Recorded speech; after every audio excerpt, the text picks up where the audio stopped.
આ પાવર સાથે જોબ કરો, નોકરી કરો, રિલેશન્સ રાખો. રિલેશન્સ જાય તો જાય, ધંધો જાય તો જાય.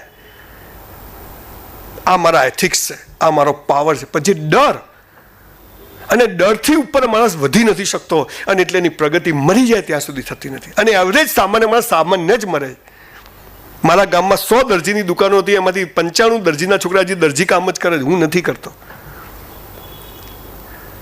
સવાલ મેં નક્કી નહોતું કર્યું, પણ અમારા મા બાપે અમને સંસ્કાર આપ્યા. અહીં બેઠેલા તમામને કહું છું, બોસ, સંસ્કાર હશે ને પૈસો જખ મારીને આવશે, પણ પૈસો અને સંસ્કાર નહીં હોય તો બધું જતું રહેશે, બોસ.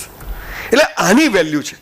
ઉમ્મીદ એની પૂરી થાય છે જેની પાસે સંસ્કારો છે, જેની પાસે પોતાના ધર્મનું સાચું જ્ઞાન છે, જેની પાસે ફેમિલી વેલ્યુઝ છે. પણ આ બધી ખબર નથી, અને બસ પેલા બધા આવે છે, ખબર તમારા ધંધાના વિકાસ માટે અમારો સેમિનાર એટેન્ડ કરો. એનો વિકાસ થાય, આપણે તો એમને એમ જ જોઈએ. 3 વાર લોકો પૈસા ભરે કે કંઈ થતું નથી. સાલા ઝાડ ઉપર બહારથી ફળ ફૂલ લગાવો ને કશું ના થાય, એ તો મૂળિયામાં પાણી નાખો તઈ ઝાડ ઉપર ફ્લાવરિંગ થાય. અને આ મૂળિયામાં પાણી નાખવું, ધેટ ઇઝ કોલ્ડ સ્પિરિચ્યુઆલિટી. મનુષ્ય જન્મ જ સફળતાનો પર્યાય છે, બોસ. મનુષ્ય જન્મ જ, પણ ટપ્પી પડતી નથી. થોડીક પાયાની વાતો કરી દઉં, પછી આપણે જે કંઈ બીજી આગળની વાત કરીશું. એક સૌથી પહેલી વાત હું એમ કહું છું કે એક્સેપ્ટન્સ લાઈફમાં લાવી દો. એક્સેપ્ટન્સ. જે થાય સારા માટે, નફો થાય, નુકસાન થાય, બૈરી હા પાડે ના પાડે, મારા મારી જે થાય, એક્સેપ્ટન્સ. એક્સેપ્ટન્સ વાળો માણસ હંમેશા ખુશ હોય છે. ઉમ્મીદ 2021ની આજે ડાયરીમાં લખી રાખજો કે મારું આ વર્ષમાં મારું આ કરવું જોઈએ, એ બધું નક્કી કરવું જોઈએ. ઘરમાં બોર્ડ બનાવવું જોઈએ કે આ મારું ડ્રીમ છે. મેં તો કોઈ દિવસ કર્યું નથી, પણ બધા કે આવું કરવું જોઈએ, એટલે કહું છું. આપણે કે કોઈ કરવું નહીં, કોઈ આવી જવું, પછી જે ઠોકા મળે ઠોકું લેવું. ગમશે બીજી વાર બોલાવશે, નહીં ગમે નહીં બોલાવે. આપણે ક્યાં છોકરા કુંવારા રહે છે. ઉમ્મીદ રાખવી છે, પણ પહેલી વાત કે હું એક્સેપ્ટન્સ મારામાં છે. હું દરેક ચીજને એક્સેપ્ટ કરી લઈશ, સખત મહેનત કરીશ. ઈશ્વરમાં અતૂટ શ્રદ્ધા રાખી. ઈશ્વર એટલે તમે જેને અલ્લાહ કહો છો, સ્વામિનારાયણ કહો છો, માતા જે કહેતા હો તે, આપણે એમાં પડવું નથી. ઈશ્વર તો એક જ છે. એમાં અતૂટ શ્રદ્ધા. અતૂટ એટલે તોડી નાખે એવી ગુજરાતીમાં આપણા શબ્દ છે. એના વગર કશું નથી. એની કૃપા હોય તો જ બધું થાય. ફેમિલી વેલ્યુઝ, જોઈન્ટ ફેમિલીમાં રહેજો.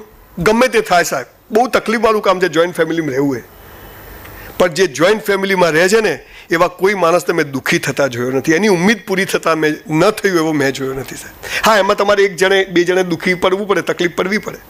મારો ભાઈ 2021માં ગુજરી ગયો, પણ આજે 20 વર્ષ થયા. મારા ભાભી, મારી મધર, એની 2 દીકરી, મારી 2 દીકરી, એનો દીકરો, મારો દીકરો, અમે એક જ ઘરમાં રહીએ સાથે. તકલીફ પડે છે. દીકરા મોટા થાય, દીકરીઓ મોટી થાય, જરૂરિયાતો પડે, પણ પકડાય એટલું પકડી રાખ્યો. સાવણીની સળીઓ ભેગી હોય ને તો કચરો કાઢે, પણ છૂટી પડી જાય ને તો ખુદ કચરો બની જાય. દ્રાક્ષનો ઝુમકો 100 રૂપિયા કિલો વેચાય, પણ છૂટી પડી ગયેલી દ્રાક્ષ કોઈ 10 રૂપિયા કિલો લે નહીં. ભેગા રહેવાની બોસ વેલ્યુ. મા બાપની ખૂબ સેવા કરજો. ભગવાન કદી જમીન પર આવ્યો નથી, આવવાનો નથી, એની તાકાત નથી, એટલે એણે મા બાપનું સર્જન કર્યું. અને મા બાપથી આપણને પેદા કર્યા. તો આપણો ભગવાન કોણ? આપણા મા બાપ. ના જશો મંદિરોમાં, મસ્જિદોમાં, ભગવાને જે તોડવું એ તોડી લે. ઘરમાં જીવતા ભગવાનને પગે પડીને નીકળશો ને, સાલા કોઈના બાપની તાકાત નથી કે તમને દિવેલ પીધેલા કરી શકે. એટલી તાકાત છે. હું મારી 85 વર્ષની બાને ઘરેથી પગે લાગીને નીકળું છું બોસ. સાલા કોઈના બાપથી ડરતો નથી. બહુ ધમકીઓ મળે છે. હા, તો અત્યારે હું બહુ સારું બોલું છું. સત્ય બોલવું, પરિણામ ગમે તે હોય. કે જ્યાં ગોળી ખાવાની ને જ્યાં મોત લખ્યું હશે ને, 1 સેકન્ડ વધારે નથી મળવાની. યાદ રાખજો દોસ્તો. માઇકલ જેક્સને નક્કી કર્યું કે 150 વર્ષ જીવવું છે. 20 માણસો એની જોડે હૃદય, 20 માણસોની કિડની, 20 માણસોનું લોહી, એક ચાર્ટર પ્લેનમાં 100 માણસો અને 20 ડોક્ટરો એની સાથે સાથે રહે. પૂછે એટલું ખાય, પૂછે એટલું બાથરૂમ જાય, ટોયલેટ જાય, બધું જ ડોક્ટર કે એટલું જ કરવાનું. 49 વર્ષે ગુજરી ગયું બોસ. મોત સાલું કાલ આવતું હોય ને તો આજ આવે, પણ જીવવું તો વટથી જીવવું, મસ્ત જીવવું, ટોપ જીવવું. અને એટલે જ કદાચ મોહમ્મદ પૈગંબરે કુરાને શરીફમાં કહ્યું કે એક જ જન્મ છે, જીવી લે મસ્ત. કદાચ એના પાછળના આપણે બીજી બધી થિયરીમાં વિરોધાભાસમાં નથી પડવું. આ ચીજ આપણને સમજ પડી જાય. મા બાપની શું વેલ્યુ છે. ભાઈ, જોઈન્ટ ફેમિલી સાહેબ, જે ભાઈનો ના થાય ને કોઈનો ના થાય. કે જો એના ભાઈ જોડે કોમ્પ્રોમાઇઝ નથી કરી શકતો, આપણી જોડે કરી શકશે નહીં. હા, 5% અપવાદ હોય છે. આપણે એમાં કોઈ પેલું એ નથી.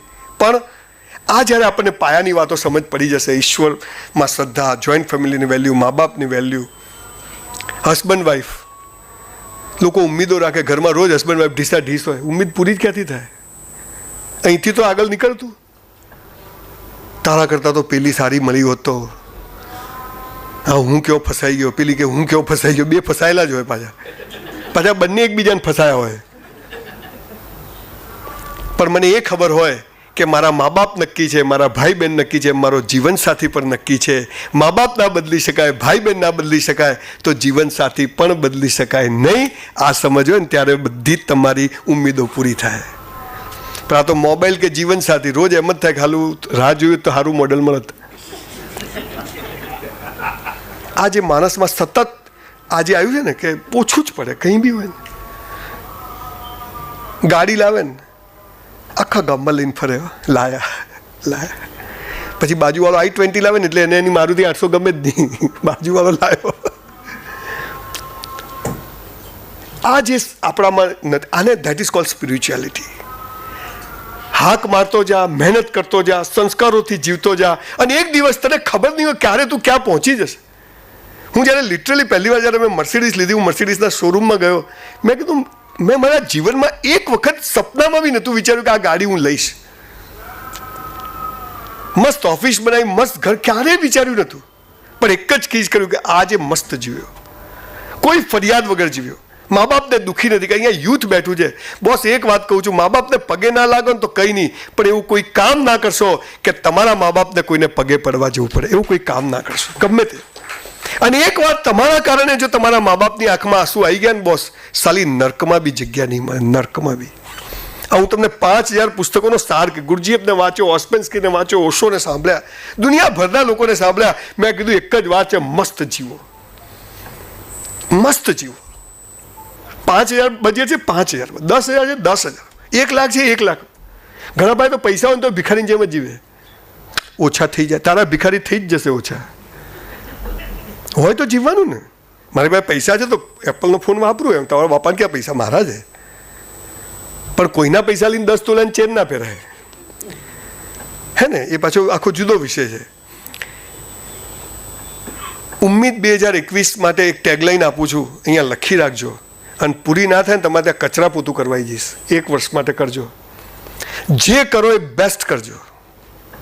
જે કરો, ટોયલેટ જાઓ, નાવા બેસો, તમને હસવું આવશે પણ સાચું કહું છું, ખાવા કરતાં વધારે ટોયલેટનું ધ્યાન રાખવું, બરાબર જવાવું જોઈએ, ઇનપુટ આઉટપુટ બે હરખા હોવા જોઈએ.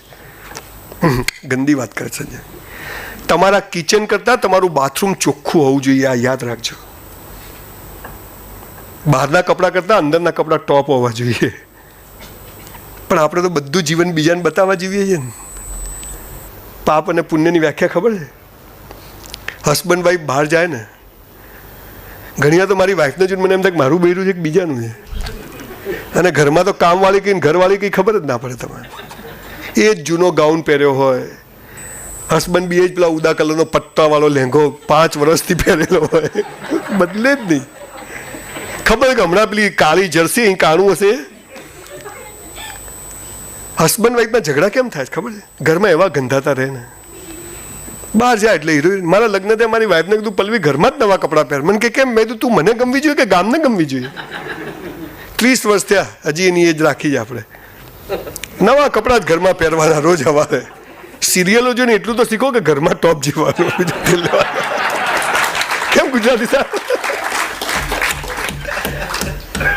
હાલાકી કામ ધંધો નહીં, બધા up to date, Lali lipstick.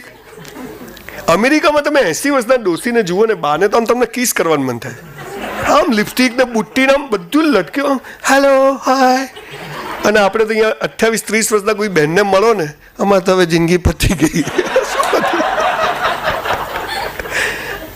કોઈને જ્યુસ જ નથી જીવનમાં.